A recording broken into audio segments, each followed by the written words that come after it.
नमस्कार दोस्तों, बहुत स्वागत आप सभी का। मैं हूं आपके साथ पंकज मिश्रा।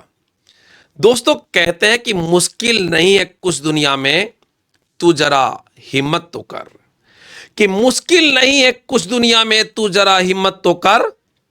और ख्वाब बदलेंगे हकीकत में, तू जरा कोशिश तो कर। जी हां दोस्तों, जिंदगी के अंदर यदि इंसान ईमानदारी से मेहनत करता है तो यकीन मानिएगा कि उसको वो अपेक्षित सफलता अवश्य मिलती है जिसके बारे में उसका दिल सोचता है।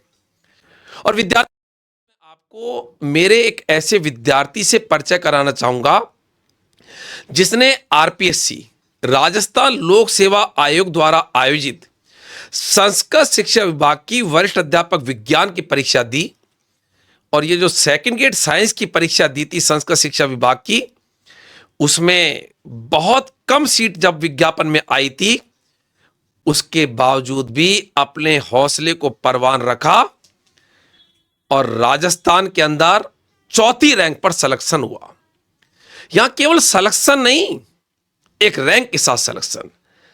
जिस विज्ञापन के अंदर प्रारंभ में 47 सीटें निकली थी, संस्कृत शिक्षा विभाग की सेकंड ग्रेड साइंस की जो विज्ञप्ति निकली थी, उसमें आपने फॉर्म भरा होगा कई विद्यार्थियों ने, 47 सीटें निकली थी, जो सीटें बाद में बढ़कर 62 हो गई। अब 62 सीट भी कोई ज्यादा नहीं है। आप सोचो, इतनी कम सीट पर जहां जनरली अपन किसी से कहेंगे यार 62 सीटें निकली, शुरुआत में तो 47 ही थी, बाद में गवर्नमेंट ने 62 कर दी। और किसी से कोई पूछे ना तो कोई कहता है अरे 62 में क्या हो गया यार, फॉर्म क्या भर रहा है। आप सोचो कि इस विद्यार्थी ने 62 सीट पर फॉर्म भर के हौसले को कितना परवान रखा कि वहां पर चौथी रैंक के साथ इस राजस्थान में अपने आप को सेलेक्ट करवाया। इसे समीन कुरैशी जो है, इसके दिमाग में भी वो प्रश्न अवश्य उपजे होंगे जो हर विद्यार्थी के दिमाग में आते हैं। क्या पता मेरा सिलेक्शन होगा या नहीं होगा, मेरा सिलेक्शन कितना मैं पढ़ूं तब होगा। परीक्षा से पहले फोबिया, परीक्षा से पहले तनाव, परीक्षा से पहले डिप्रेशन, भविष्य की चिंता, इतनी बड़ी भीड़, कम सीटें, ये तमाम तरह के प्रश्न इसके भी दिलो दिमाग के अंदर दौड़े होंगे। लेकिन सभी प्रश्नों को विराम दिया और अपने आप को साबित किया मोहम्मद समीर कुरैशी से। सीकर जिले से यह विद्यार्थी ताल्लुकात रखता है। रिजल्ट आते ही तत्काल प्रभाव से मेरे पास फोन आता है कि सर, आज आपका स्टूडेंट राजस्थान के अंदर सरकारी नौकरी प्राप्त करने पर गदगद है। यही शब्द थे। और इनके जब ये शब्द थे समीन के, तो उसने मुझको भी। हमेशा याद रखिएगा कि सब में यदि जिंदगी में कोई खुश होता है तो या तो ऊपर वाला होता है, क्योंकि उसने इस दुनिया में भेजा है।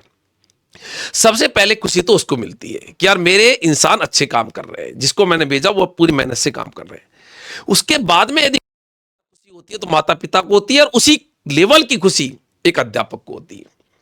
जब सफलता विद्यार्थी प्राप्त करता है तो शिक्षक जो है ये हवा में उड़ता है, उसके जमीन पर पैर रुक नहीं पाते, अपने आप को वो ऊंचाइयों पर महसूस करता है।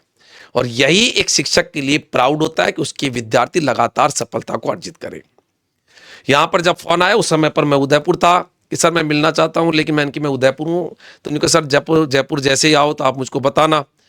तो आज सुबह ही मैं आया और उसके बाद में समीन ने कहा कि सर मैं सीकर से हूँ, आप यदि तो मैं आ जाऊं। तो मैंने कहा कि मैं जयपुर आ गया।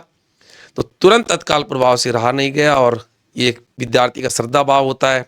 विद्यार्थी को जहाँ से भी कुछ प्रेरणा मिलती है, गाइडलाइन मिलती है, निश्चित तौर पर यही एक शिक्षक और स्टूडेंट्स का वो ताना होता है जो जीवन पर्यंत मेंटेन रहता है। सबसे पहले तो मोहम्मद समीर कुरैशी को ढेर सारी बधाई, शुभकामनाएं। मिठाई जो है, अरे बस ये पहले आप लो, ये बढ़िया है। समीन तू पहले, और बस थोड़ी सी ले लूंगा मैं तो।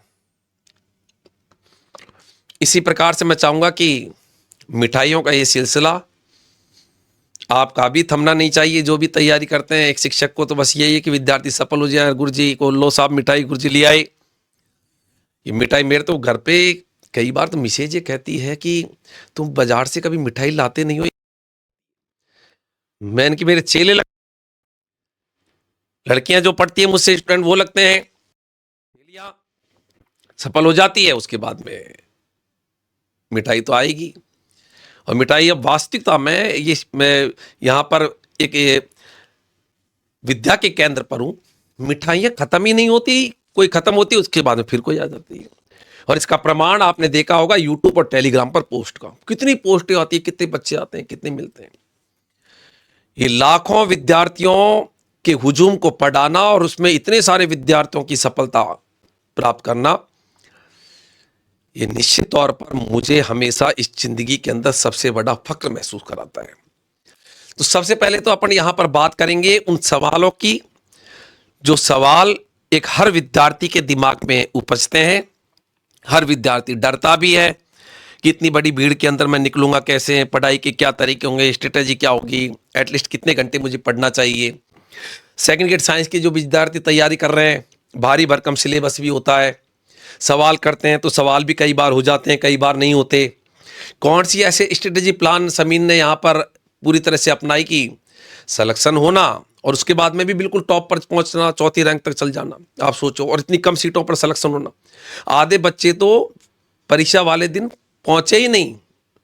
मैंने कई बार आपको उस समय पर भी बताया था, कई क्लासेज के अंदर परीक्षा के बाद में जो यूट्यूब पर मेरे सेशन है और अखबार में भी ये खबर आई थी, आधे बच्चे तो पहुंचे ही नहीं, परीक्षा देने ही नहीं पहुंचे, फार्म भरा लेकिन पहुंचेंगे नहीं। क्यों? क्योंकि हौसला टूट गया। तो उन विद्यार्थियों का हौसला कितना परवान होगा। यही प्रेरणा है कि हम उस साहस को डेवलप करें, उस प्रेरणा को डेवलप करें, उस हौसले को डेवलप करें जो एक सफल विद्यार्थी में होता है। इसलिए सफलता को हमेशा सुनना चाहिए, सफलता को अपनाना चाहिए, क्योंकि वही आपको सफल बनाएगी। अब सबसे पहले तो बात आती है, चूंकि इतने सारे फील्ड होते हैं, तो समीर जो है उसने इस एजुकेशन फील्ड को चुना कि मैं एक टीचर बनना चाहता हूं, और टीचर बनना चाहता हूं तो कहीं ना कहीं कोई ना कोई प्रेरणा का स्रोत है। तो सबसे पहले तो समीन क्या ऐसा प्रेरणा का स्रोत बना जिसके कारण कि मैं एक शिक्षक बनूं और इन विद्यार्थियों के अपने ज्ञान को अच्छे से परोसूं ताकि आने वाली जनरेशन बेहतर बने। इसकी प्रेरणा कहाँ से मिली समीन? सबसे पहले तो गुड इवनिंग सभी को। Good evening sir. आप जैसे पूछ रहे हैं कि प्रेरणा कहाँ से मिली कि मैं एजुकेशन फील्ड को ही चूज़ करूं, तो उसका तो एक ये रीज़न है कि जो मेरी फैमिली है उसका पूरा एक बैकग्राउंड शिक्षा से जुड़ा हुआ है सर। जैसे मेरे फादर हैं तो वो कॉलेज एजुकेशन में प्रिंसिपल की पोस्ट से रिटायर हैं, और जो मेरे भैया हैं वो भी एजुकेशन फील्ड में है, और जो सिस्टर है मेरी वो अभी प्रिंसिपल के पोस्ट पर स्कूल एजुकेशन में ओके ओके, अभी वो कार्यरत हैं। यस। तो उनको देख करके माध्यमिक शिक्षा में ही? माध्यमिक शिक्षा में ही। तो उनको देख करके डेफिनेटली एक अंदर प्रेरणा आती है, एक इंटरनल मोटिवेशन, एक आंतरिक प्रेरणा की इन्होंने किया है तो इन्हीं की तरह मुझे भी करना चाहिए, और अपने पिता को गर्व की एक प्राप्ति हो, महसूस हो, अच्छा प्राउड महसूस हो। फील तभी होता है पेरेंट्स को। यस। और फिर उसके बाद में मैं आपसे 2023 में जुड़ा था। यूट्यूब पर आपके मोटिवेशन वाले सेशन में देखा करता था। उसी टाइम के लगभग इस वैकेंसी का नोटिफिकेशन भी आया था। तब एक अंदर मानस बना कि हाँ, आपका एनालिसिस देखा कि वाकई ये जो सेकंड ग्रेड एग्ज़ाम है, अगर इसमें अपन पूरा फोकस करके हर चीज़ को इंक्लूड करते हुए, ऐसे नहीं कि कोई सब्जेक्ट अपन ने छोड़ दिया, सारे सब्जेक्ट को इंक्लूड करते हुए अगर एक बढ़िया स्ट्रेटजी बनाई जाए तो इस एग्ज़ाम के अंदर सिलेक्शन लेना लगभग ऑलमोस्ट 100% श्योर होता ही है। तो हालांकि 47 पोस्ट ही थी, तो बिल्कुल एक डर था मन में कि एक तो मैं कैसे कर पाऊँगा इसको, और दूसरा नहीं होगा तो फिर भविष्य में क्या करूँगा आगे। क्योंकि अभी बहुत ऐसी फॉर्म तो लोग बहुत ज़्यादा भरते हैं और पोस्टें कम होती हैं, बेरोज़गारी बहुत ज़्यादा है, तो डेफिनेटली एक बहुत बड़ा अंदर डर ही रहता है। लेकिन फिर भी एक हौसला बनाए रखा, एक मेंटेन करके रखा कि कोशिश करते हैं, इसमें सिलेक्शन अपने को लेना ही है। और अगर बाय द वे किसी कोई भी प्रयोजन से अगर नहीं होता है तो ये तैयारी जो है वो आगे जो माध्यमिक शिक्षा वाली सितंबर में जो एग्ज़ाम है उसमें काम आ जाएगी। तो इसलिए मैं इस चीज़ में लगा रहा। देखो, समीन ने बताया कि प्रेरणा का जो केंद्र रहा वो केंद्र रहा परिवार की पृष्ठभूमि। परिवार के अंदर फादर कॉलेज लेक्चरर से रिटायर्ड है, ब्रदर एजुकेशन डिपार्टमेंट के अंदर, सिस्टर एजुकेशन डिपार्टमेंट में प्रिंसिपल के पद पर, तो डेफिनेटली एजुकेशन का माहौल तो है। लेकिन अवश्य याद रखिएगा विद्यार्थियों की, ऐसा नहीं है कि माहौल है तो ही प्रेरणा आती है। आपको सराउंडिंग में जहां से भी प्रेरणा मिलती है, किसी शिक्षक के द्वारा प्रेरणा मिलती है, आस पड़ोस से प्रेरणा मिलती है, सगे संबंधी से प्रेरणा मिलती है, या कई बार तो मैं कहता हूं इंसान कहीं से प्रेरित नहीं स्वयं प्रेरित हो जाता है कि खुद के अंदर प्रेरणा आती है, मुझे यार ऐसा बनना है, मुझे ये अच्छा लगता है। तो डेफिनेटली वो प्रेरणा सबसे पहले यदि आपके मन के अंदर जग गई तो डेफिनेटली आप जब उस काम को करोगे तो उस काम को खुशी खुशी करोगे, क्योंकि आप वो काम कर रहे हो जिसके लिए आप पहले से प्रेरित हो चुके। अगला सवाल यहां पर समीन से मैं पूछना चाहूंगा कि सेकंड ग्रेड साइंस का सिलेबस थोड़ा बड़ा है और जनरली उस सिलेबस को कवर करने में बच्चे शुरुआत के अंदर असहज महसूस करते हैं। तो सेकंड ग्रेड साइंस के अंदर सेकंड पेपर में जो सब्जेक्ट है वो केवल 4 ही, फिजिक्स है, केमिस्ट्री, बायोलॉजी, टीचिंग मेथड। लेकिन सब्जेक्ट जो है 4 भले ही हो, लेकिन सिलेबस बड़ा है। फिजिक्स के अंदर भी 18 चैप्टर है, बायोलॉजी में है, केमिस्ट्री में है। तो उसको कैसे कवर करें? तो इन बच्चों के लिए, इन विद्यार्थियों के लिए ऐसी क्या स्ट्रेटेजी प्लान जो है आपने अपनाया जिससे कि ये प्रेरित हो सकें कि एक बड़े सिलेबस को भी इन्होंने आसानी से ये कवर कर सकें और अपने आप को स्थापित कर सकें? यस अमीन। हाँ, तो जैसे कि आप सर पूछ रहे हैं कि मतलब इतना बड़ा सिलेबस है, उसको मैंने कैसे कवर किया होगा, क्या स्ट्रेटजी मेरी रही होगी और कितने घंटे में दिन में पढ़ता होगा। तो देखो, आप सब साथियों को बताना चाहता हूँ मैं। सबसे पहले तो सर मैंने आपके जो सेशन हैं यूट्यूब पे मोटिवेशनल वाले, वो देखने स्टार्ट किए थे 2023 के मिड में। और तब एक मानस बनाया था कि भाई ये एग्ज़ाम जो है, अगर अपन ढंग से पढ़ेंगे, इसमें स्ट्रेटजी सही रखेंगे, तो हाँ, इसमें सिलेक्शन लिया जा सकता है। फिर इसके बाद में मैं आपके सब्जेक्ट का जो अपना सेकंड ग्रेड साइंस का जो कोर्स होता है, उससे मैं जुड़ गया आपके एजुकेशन फर्स्ट ऐप पे। और फिर उसके बाद में आप ये पूछ रहे हैं कि इतना बड़ा जो कोर्स है वो कैसे पूरा किया होगा। तो एक मतलब एक शेड्यूल बना लिया मैंने दिन में। जैसे आपकी जो क्लासेस थी वो लगभग 550-600 के एवरेज में क्लासेस थी।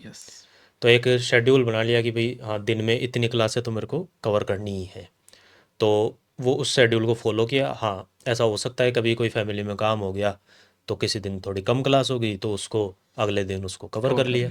कभी 10 घंटे पढ़ लिए तो कभी 12 पढ़ लिए, और कभी ज़रूरत पड़ी तो 8-7 घंटे भी पढ़े। इस तरीके से एवरेज मेंटेन रखा उसको। तो लगभग 4-5 महीनों में जो है वो कोर्स कंप्लीट हुआ। और फिर उसके बाद में टेस्ट सीरीज रेगुलर मैंने देनी स्टार्ट कर दी। तो वो जो कोर्स मैंने पढ़ा था उसका एक रिवीजन होना स्टार्ट हो गया। और जब अपन टेस्ट देते हैं तो वो चीज़ अपने को ज़्यादा याद होती है, क्योंकि उस पर फोकस पड़ता है उसके ऊपर। तो उससे चीज़ें याद होना स्टार्ट हो गई। हाँ, रेगुलर टेस्ट देने ही चाहिए, उससे आपका एक इवोल्यूशन जो है वो होता है, मूल्यांकन के लिए जरूरी है। होता रहता है। तो वो मैं करता रहा। और अब ये है कि आपको एग्ज़ाम में सिलेक्शन लेने के लिए आप कोई शॉर्टकट नहीं ले सकते। आपको फर्स्ट पेपर भी पूरा ही पढ़ना पड़ेगा, जीके एजुकेशन साइकोलॉजी वाला भी। आप जानते हो आजकल एग्ज़ाम आरपीएससी में बहुत अच्छे लेवल के होते हैं। तो जीके भी डेफिनेटली आप नहीं छोड़ सकते। जीके में हिल रहे हैं, टीचर हिल रहे हैं जीके में, तो वो भी आपको करना। और साथ साथ जो आपका सब्जेक्ट है, साइंस हो या आप जिस भी सब्जेक्ट से दे रहे हैं, वो भी आपको पूरा ही करना पड़ेगा। हाँ, ऐसा नहीं हो सकता कि आप कोई एक सब्जेक्ट में कोई बहुत ही ज़्यादा टॉप पर पहुंच जाएंगे। आप सब में एक एवरेज स्टूडेंट की तरह सबको ही आपको पढ़ना पड़ता ही है। कुछ क्वेश्चन आपके मान लो बायोलॉजी में ठीक होंगे, तो कुछ क्वेश्चन केमिस्ट्री में ठीक हो जाएंगे, कुछ क्वेश्चन फिजिक्स में ठीक हो जाएंगे। अब जैसे मैं मेरा व्यक्तिगत अनुभव बता दूं, तो जैसे मैं एग्ज़ाम दे रहा था, एग्ज़ाम हॉल में था, साइंस का पेपर आ गया था, तो उस टाइम तो 14 क्वेश्चन फिजिक्स के तो ऐसे देखते ही मैंने कर दिए। और ऐसा लगा कि अरे ये तो वो सर होगा जो वो पढ़ाया हो, तो बिल्कुल वही तो है, कर देंगे इसको तो आराम से। उसमें एक स्पेशल थ्योरी का क्वेश्चन था, रिलेटिविटी वाला। ऐसे और भी थे बहुत, मतलब 14 क्वेश्चन तो देखते ही हो गए। 14 दूनी 28। अब देख लो, अब 28 नंबर ये जो है, ये मुझे यहाँ चौथी रैंक तक पहुँचाने में बहुत ज़्यादा इसका एक रोल है। अब आप समझ सकते हो कि हर चीज़ इम्पोर्टेंट है। ऐसा नहीं है कि आप कोई एक सब्जेक्ट को छोड़ देंगे और बाकी से सिलेक्शन आपका होता है, ऐसे नहीं हो सकता।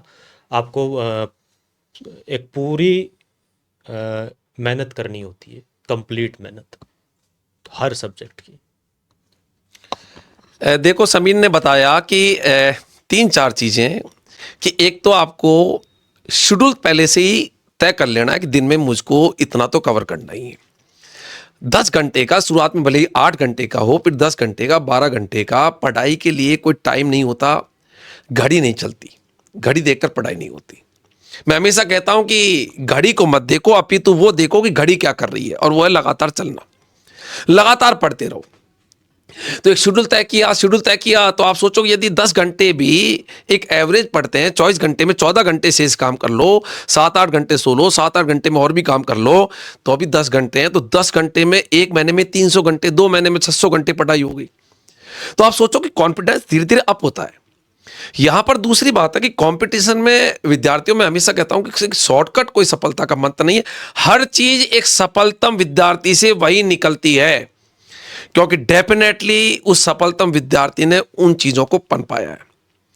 आप सोचो कि पहले राउंड के अंदर जब विद्यार्थी पेपर लेके बैठता है फर्स्ट राउंड में कि यार सवालों का अपन करें, पहले राउंड में ही 14 सवाल सीधे फिजिक्स के उड़ा दिए। 14 दूना 28 नंबर का मतलब आप सोचो कि कट ऑफ में एक एक नंबर कहां काम होता है। 28 से पूरी भीड़ के अंदर सीधा ऊपर आ गया चौथे नंबर पे। एक स्टूडेंट अपने सेकंड नंबर पर, रामेश्वर गोदारा, मैंने कई बार उसका यूट्यूब में सेशन में नाम लिया था, उसके बाद में वो दूसरे नंबर पर आ गया। मतलब यहां एजुकेशन फर्स्ट के विद्यार्थी सिलेक्शन नहीं, इतिहास रचते हैं हर भर्ती के अंदर। हर भर्ती के अंदर सर्वाधिक पोस्ट है, सर्वाधिक सिलेक्शन है, जिसकी भर्ती की तैयारी अपन करा रहे हैं। अपन के सब्जेक्ट पर अभी जुड़े हुए हैं, जीके वाले पोर्शन पर अभी एजुकेशन फर्स्ट पर अपन जुड़े हुए नहीं है, लेकिन सब्जेक्ट के अंदर विद्यार्थी वास्तविकता में मेहनत कर रहे हैं। और मैं इसलिए भी कहता हूं कि अच्छा इसलिए भी पढ़ें कि सवाल भी होंगे, और दूसरा सबसे बड़ा फायदा क्या होगा कि उन बच्चों को ढंग से पढ़ा भी पाओगे यदि आपके पास एक अच्छी नॉलेज होती है। तो एटलीस्ट एक नॉर्मल नॉलेज तो हमको रखनी चाहिए, ताकि अपन अच्छा सा करें। जब काम भी करें तो थोड़ा ढंग से करें। तो रेगुलरिटी रखना है और शॉर्टकट नहीं अपनाना, ये यहां पर यदि अपन ध्यान रखें तो ये समीन ने बहुत सही चीज बताई है कि इन पर यदि अपन करेंगे तो न तो सिलेबस बड़ा लगेगा और न ही वहां पर अपने मन के अंदर ये चीजें आएगी कि मैं कुछ कर नहीं सकता। अब अगली जो बात आती है कि परीक्षा जो है उसके आसपास एक डर लगता है, बहुत ज्यादा डर, फोबिया। और ये फोबिया बोलते हैं एग्जामिनेशन फोबिया। हर कोई डरता है, ये मेरा व्यक्तिगत है, मैं बता रहा हूं क्यों। क्योंकि मैंने भी एक बार परीक्षा से पहले मैं भी उसी फोबिया के अंदर आया था। उसके बाद में तो प्रगाढ़ता धारण कर ली, मैंने भी महसूस करा, और उसके बाद में तो जब इतने स्टूडेंट्स को पढ़ाया, सब कुछ है, तो ये फोबिया तो महसूस कर गया कि यार ये तो फोबिया ही है, वास्तविकता में ऐसा होता नहीं। बच्चे के अंदर उस समय पर साहस होना चाहिए। तो याद इस चीज को हमेशा रखें आप कि ये केवल एक डर है, और डर को कैसे निकालें परीक्षा के पहले, जिससे कि परीक्षा के भवन में एक पूरी मोटिवेट होकर जाएं। मैं कई बार नहीं बोलता कि दर्द गम डर जो भी है तेरे अंदर है, और खुद के बनाए पिंजरे से बाहर निकल, तू भी एक सिकंदर है। इसलिए सिकंदर की तरह तुम कोई साधारण नहीं हो। तो ये जो डर है, बच्चे के चिंता सताती है कि मेरा होगा कि नहीं होगा, परिवार का क्या होगा, नौकरी लगेगी कि नहीं लगेगी, बच्चे बहुत ज़्यादा हैं, सीट हमेशा कम ही रहती है, बच्चे जितने फार्म भरते हैं, ऐसा कभी नहीं होगा कि फार्म कम और सीट ज़्यादा, ऐसा होगा ही नहीं, कभी असंभव है। कई गुणा आपको पता है कि एक एक सीट पर कभी 10 का रेशियो होता है, कभी 20 का रेशियो होता है, कभी 40 का रेशियो होता है, कभी 100 बच्चे, मतलब 100 बच्चे और एक सीट, रेशियो वाइज आप सोचो कितना टफ काम हो रहा है। तो इतनी टफ स्थिति होती है, कभी 250-250 बच्चे। अभी आपने देखो 4th ग्रेड के अंदर मैंने अभी आपको पोस्ट शेयर करी थी, 25-25 लाख फॉर्म आ रहे हैं। आप सोचो 50,000 सीटें हैं, लेकिन फॉर्म भी 25 लाख है, 24,99,000 का नहीं होगा। तो अब क्या कारण है कि उससे अपन उस फोबिये से, उस डर से निकलें। इसमें समीन की क्या सोच है, और ये सोच डेफिनेटली हमको सीखनी चाहिए, क्योंकि वो सोच ने समीन को सफलता दिलाई। यस। हाँ सर, जैसे आप पूछ रहे हैं मुझसे कि मतलब एक एग्ज़ाम का फोबिया होता है, वो हर स्टूडेंट में होता है। कोई भी ऐसा सिंगल स्टूडेंट भी नहीं है जो मतलब एग्ज़ाम को लेकर के प्रेशराइज नहीं होगा। मन में एक तनाव ज़रूर होता है। सबके ये विचार ज़रूर आएंगे कि इसमें मेरा सिलेक्शन हो जाएगा कि नहीं होगा, या फिर भविष्य में मेरे साथ क्या होने वाला है, या फिर आगे परिवार का क्या होगा, फ्यूचर में मैं क्या कर पाऊँगा। ये सारी चीज़ें चलती हैं। और जब आप एग्ज़ाम देने जाते हैं उस टाइम तो ये चीज़ें और ज़्यादा बढ़ती हैं। अब मेन जो अपना फोकस है वो ये है कि इन फोबियों से बच करके या इनको कैसे मेंटेन किया जाए कि आप उस एग्ज़ाम वाले दिन जो है वहाँ आपने जो मेहनत करी है वो पूरा का पूरा आउटपुट आप ले पाएँ। ये आपका जो मेन टास्क है। अब इसमें होता है एक कॉन्फिडेंस का खेल। यस। अब शुरुआत जैसे करी थी मैंने स्टार्टिंग कोर्स की, बिल्कुल उस टाइम पर कॉन्फिडेंस का लेवल लो था कि भाई इतना बड़ा सिलेबस कैसे होगा, फिर इसको इतनी कम सीटों में इनमें मैं कैसे आऊँगा, हाँ। ऐसी चीज़ें आ रही थी। फिर लेकिन ये था कि भाई रेगुलर पढ़ना तो है ही, अब पढ़ेंगे मेहनत करेंगे, अब कर्म करते जाओ और फल की चिंता मत करो। वही है। ये एक गीता का क्या है, एक श्लोक है। यस। तो उस चीज़ को, उस सेंटेंस को जो है वो अपनी ज़िंदगी में रखना चाहिए। अपने कर्म करते रहो, आमाल करते रहो अपने, फिर आगे फल ईश्वर के हाथ में। ईश्वर के हाथ में है। यस। तो इस तरीके से स्टार्टिंग करी मैंने उसकी। और फिर देखो जैसे जैसे एक शेड्यूल को फॉलो करता रहा। हाँ, ये बात ज़रूर है कि आपको अनुशासन से ही पढ़ना पड़ेगा। ऐसे नहीं है कि आपने एक दिन 10 घंटे पढ़ लिया और ये लो 5 दिन फिर। सफलता में अनुशासन का बहुत बड़ा रोल। आपको एक स्ट्रिक्ट माइंड रखना ही पड़ेगा कि हाँ, इतना तो मुझे आज पढ़ना ही है, फिर अगले दिन का ये शेड्यूल होगा, अगले दिन अपन उसको पढ़ेंगे। वो चलता रहा। फिर उससे क्या होता है, धीरे धीरे फिर जब आप टेस्ट देते हैं और उसमें अपनी जब मार्किंग आती है टेस्ट में, जो स्कोर करते हैं, उससे भी अपने को एक मोटिवेशन ज़रूर मिलता है कि हाँ देखो इतना मैं पढ़ रहा हूँ तो इसमें ये रिजल्ट अपने को मिल रहा है। और वो जब सारी चीज़ें, जैसे अपन फिजिक्स में कहते हैं इंटीग्रेट कर दो, उसको समाकलित कर दो, तो वो सारी चीज़ें जब समाकलित होना स्टार्ट होंगी, इंटीग्रेटेड होना स्टार्ट होंगी, तो आपका जो वो लेवल है कॉन्फिडेंस का वो बूस्टअप होगा। यस। फिर मैं ये नहीं कहता कि वो फोबिया 100% चला जाएगा, वो तो एग्ज़ाम में रहेगा ज़रूर, लेकिन वो इतना रहना चाहिए कि वो आपको आगे बढ़ने के लिए प्रेरित करे। यस। इतना नहीं हो जाना चाहिए कि वो आपको डिमोरलाइज कर दे। यस, वो रोके नहीं।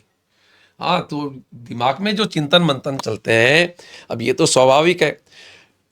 मेरा यहाँ पर यह कहना है विद्यार्थियों की, जब परीक्षा देने जाओ उस समय पर केवल परीक्षा के बारे में सोचो, सवालों के बारे में सोचो, इधर उधर की मत सोचो। कई तो वहां परीक्षा में सवाल कर रहे हैं और बैठे बैठे सोचते हैं कि कोई सवाल नहीं आया तो अरे यार मैं तो क्या करूंगा, फिर दिमाग में आती है यार मैं चड्डी बनियान की दुकान ही खोल लूंगा। अरे परीक्षा दे यार, चड्डी बनियान की दुकान बाद में खोल लेना, तो परीक्षा में ही क्या करने लग गया। मतलब वहीं सोचने लग जाते हैं, भविष्य की वहीं पर रणनीति बनाते हैं।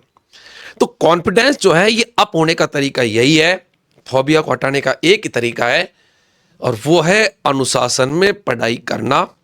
आप अपना काम करो, छोड़ दो शेष चीजों को, कुछ उसके हाथ में भी है, ऊपर वाला भी कुछ खुद के काम रखता है, सभी काम अपन संभाल लेंगे तो वो क्या करेगा।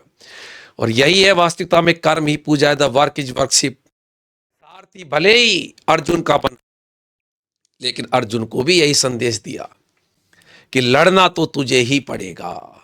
शिक्षक साथ दे सकते हैं, माँ साथ दे सकते हैं, लेकिन उसके बावजूद भी योद्धा तो यहां पर समीन को ही बनना पड़ेगा, लड़ाई तो समीन को ही लड़नी पड़ेगी।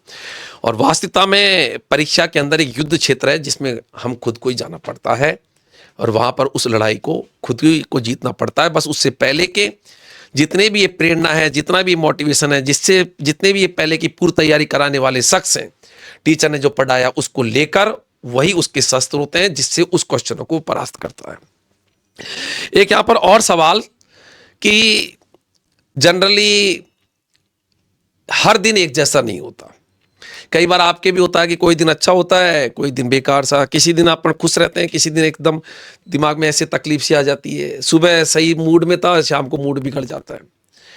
और इस मूड को रिलीज करने के लिए एक शब्द बना जिसका नाम है हॉबी। हॉबी जो होती है उससे क्या है कि तनाव रिलीज होता है, इसलिए हॉबी बनी है। आप उस हॉबी के काम करो। हॉबी, अभिरुचि, हॉबी, लॉबी नहीं बोल रहा कहीं तो। हॉबी जो है उससे तनाव रिलीज होता है। अब हॉबी सभी की अलग अलग हो सकती है। समीन की क्या हॉबी है जिसको कि वो अपनी लाइफ के अंदर रखते हैं? हो सकता है कि ये व्यक्तिगत, चूंकि हॉबी व्यक्तिगत होती है, ये कोई समीन की है नहीं कि समीन की हॉबी वही आप में हो, लेकिन हॉबी से डेफिनेटली कहीं न कहीं आपको एक पॉजिटिव एनर्जी तो मिलती है। चाहे कुछ गाना हो, चाहे कुछ सुनना हो, चाहे खुद गा रहे हो, चाहे अच्छा गाना सुन रहे हो, चाहे खेल रहे हो, चाहे गार्डनिंग का शौक हो, चाहे अपन को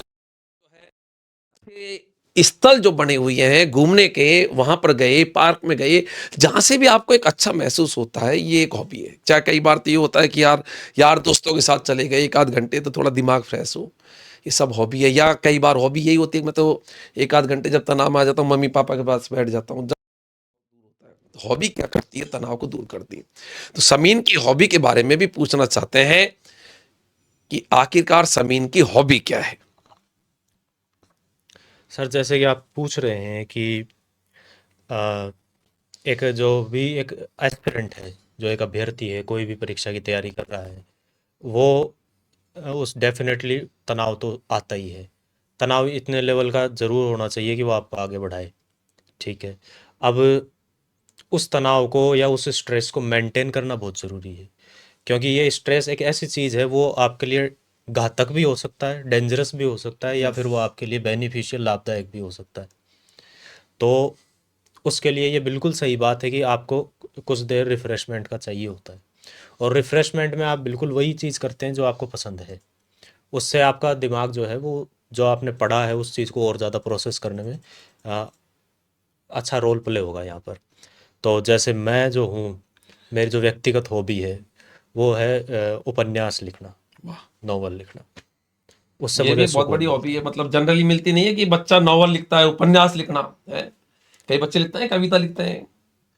जब बैच विदा होता है तो कविताएं सुनाते हैं, गुरुजी देखो मैं लिख के आया। कई बच्चे मुझको भेज देते हैं व्हाट्सएप पे भी। तो यस। ये नॉवल लिखना या उपन्यास लिखना, ये मेरी हॉबी बचपन से ही रही है। और वैसे अगर मैं शेयर करूँ तो एक दो बार मैंने पब्लिशर के पास उन चीज़ों को भेजा भी है कि वो क्या पता वो उसी में हाँ, एक। अच्छा लगे तो उनको पब्लिश कर दे तो बढ़िया है, और जगह भी पहुंचे मेरी बात, मतलब मेरी जो भावनाएं हैं वो और के पास भी पहुंचे। यस। तो खैर वो तो एक मेरा व्यक्तिगत मामला है। वो बस उससे ये है कि आप तनाव से दूर रहेंगे, आपको कुछ अच्छा इंटरेस्टिंग करने को मिलेगा। यस। और हॉबी से देखो, एक संस्कृत में एक श्लोक आता है, स्वा अंते सुखाय। स्वा अंते सुखाय का मतलब सीधा सा ये है कि जो आपकी अभिरुचि है वो आपके अंदर ही अंत होती है, और वो आपको सुख दे करके अंत होती है। इस तरीके से इस लाइन का मतलब होता है। तो वो आपको, ऐसा ज़रूरी नहीं है कि वो अभिरुचि आपके आगे जाकर के कोई काम आए या ना आए। मतलब मैं उसको अ, अर्थ के यस। हिसाब से कह रहा हूँ, इकोनॉमिक के हिसाब बिल्कुल। से कह यस। रहा हूँ। वो ज़रूरी नहीं है, लेकिन वो आपके मन को ज़रूर सुकून देगा। और वो जब मन आपका सुकून में आता है, दिन आपका एक अच्छा जा रहा है, तो डेफिनेटली उसमें आपकी पढ़ाई भी अच्छी ही होगी। ठीक है ना? तो अपने जो भी आपका स्टडी टाइम है उसको मेंटेन करने के लिए, कि वो एकदम प्रॉपर चलता रहे, उसके लिए कुछ देर अपने खुद के लिए भी निकालो। हो सकता है कुछ लोग को योगा बहुत पसंद होता है, वो भी एक अभिरुचि बन जाता है, यस। और वो माइंड में से स्ट्रेस रिलीज करने का बहुत बहुत अच्छा अच्छा। तरीका है। और उससे भी आपकी जो लर्निंग एफिशिएंसी है वो ज़रूर बढ़ेगी। ठीक है ना? तो एक रिफ़्रेशमेंट के लिए आप दिन में कुछ आधा पौन घंटा इस चीज़ के लिए भी निकालें, जिससे आपका एक जो है मेंटेनिंग रहेगी, आपका स्टडी टाइम जो है वो और ज़्यादा अच्छा गुजरेगा। देखो समीर, हॉबी जो है ये व्यक्तिगत होती है। हॉबी कोई जरूरी नहीं है कि हॉबी से आप कोई फायदा लो इकोनॉमिकली। वो तो एक सेकेंडरी इशू होता है कि आपकी हॉबी यदि आगे परवान ले लेती है तो डेफिनेटली इकोनॉमिक बेनिफिट भी मिलता है।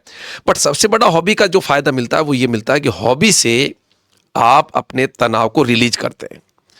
और यदि आपने तनाव को रिलीज कर दिया तो सोच लीजिएगा कि फिर उसके बाद में जब काम को करोगे तो काम को वापस उत्साह से करोगे।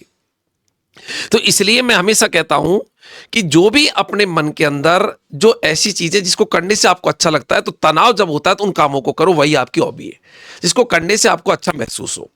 और यदि अच्छा महसूस हो गया तो फिर तरोताजा हो गए, फिर कोई दिक्कत नहीं।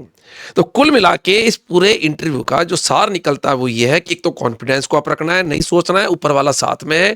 क्यों सोचें कि अपन ही पूरी चिंता कर लें भविष्य की, तो उसको तो कुछ छोड़ो। माता पिता के आशीर्वाद में भी तो कुछ है, उनको भी तो कुछ छोड़ो। नहीं तो फिर ये सोचेंगे कि यार बच्चा जो है खुद ही कुछ सोच रहा है, तो आशीर्वाद का पीछे से ब्लेसिंग है, गुरु का आशीर्वाद है, ऊपर वाला अच्छे फलों के लिए वो पूरी तरह से आपकी मेहनत के मुताबिक पूरी तरह से तैयार करता है। तो डेफिनेटली फिर ईमानदारी से मेहनत करें, लक्ष्य को दिमाग में ध्यान में रखें, अनुशासित पढ़ाई करें। सभी चीजों को आपको पढ़ना है। सेकंड ग्रेड में दोनों पेपर को साथ में लेके चलना है, फर्स्ट पेपर भी और सेकंड पेपर भी। दोनों पेपर को आप बैलेंस लेके चलें, स्किप न करें। शॉर्टकट, कोई भी चीज को आप छोड़ोगे, किसी भी यूनिट को छोड़ोगे, शॉर्टकट सफलता का मंत्र नहीं है। और अगेन एंड अगेन मैं जो चीज को कहता हूं हमेशा कि सेकंड ग्रेड साइंस में यदि आपने 50% के ऊपर स्कोर को कर दिया, 53-54%, तो कितनी भी सीटें हो, you are selected for second grade teacher. ऐसा यहां पर भी हुआ, इतनी कम सीटों पर, ऐसा ही आने वाली सेकंड ग्रेड में भी होगा 350, और ऐसी आने वाली 1350 पे भी यही होगा। नेगेटिव मार्किंग से बचें। नेगेटिव, यदि आपको कुछ भी पता नहीं है, क्वेश्चन को छोड़ दें। जहां वहीं रिस्क लें जहां आपको लगता है कि यार ये पलड़ा मेरा बहुत भारी है, तो ही रिस्क लें, अदरवाइज मत लेना। पेपर को वहीं रोक दें। बच्चे सोचते हैं कई बार मेरा 60% ही पेपर हुआ, 60% पे क्या सिलेक्शन होगा, कट ऑफ जाती नहीं, उतनी सिलेक्शन हो जाता है। अब हम उतना भी यदि कोई बच्चे जो है कॉन्फिडेंस के साथ साथ प्रैक्टिस नहीं करता, तो फिर उसको प्रैक्टिस करनी चाहिए ताकि वो चीज़ें डेवलप हो जाए। तो यहाँ पर पुनः समीन को ढेर सारी बधाई, ढेर सारा आशीर्वाद कि ज़िंदगी में इसी प्रकार से आगे बढ़ते रहें। और डेफिनेटली एक अच्छे परिवार से ताल्लुकात रखते हैं। फादर इनके वे कॉलेज एजुकेशन में प्रिंसिपल पद से हैं, तो एक बड़े पद से रिटायर हुए हैं। डेफिनेटली मेरा ये आशीर्वाद रहेगा समीन को कि ये भी आगे लगातार इसी प्रकार से लगातार बढ़ते रहें और सफलताओं को यहाँ पर मुझको सुनाते हुए मुझे गदगद एहसास कराएं। और आज जन्माष्टमी के दिन, चूँकि मैं आज आया तो उदयपुर से, तो यहाँ पर आते ही ये तुरंत मुझसे मिला। और जन्माष्टमी पर आप सभी को पुनः आज के सेशन के साथ भी ढेर सारी शुभकामनाएं। और इन्हीं पंक्तियों को हमेशा अपने हृदय के अंदर जीवंत रखें कि है हौस जब तक जिंदगी में जश्न होना चाहिए, कि है हौस जब तक जिंदगी में जश्न होना चाहिए, और खुशियां बन जाए राधा मन कृष्ण होना चाहिए। इसलिए राधा और कृष्ण का जो मेल है वैसे ही मन और खुशी का होना चाहिए। तो जिंदगी के अंदर जश्न ही जश्न है और सफलता आपके लिए ही है। पुनः आप सभी को भी ढेर सारी शुभकामनाएं कि भविष्य में जो भी इस इंटरव्यू को प्रेरित रूप से सुन रहे हैं, तो वो भी राजकीय विद्यालयों में वरिष्ठ अध्यापक विज्ञान के पद पर समीन की तरह एक अच्छी रैंक के साथ साथ सेलेक्ट होंगे और यहाँ पर अच्छा एहसास कराएंगे अपने परिवार को, माता पिता को और ईश्वर को। पुनः ढेर सारी समीन को शुभकामनाएं, शुभ आशीर्वाद।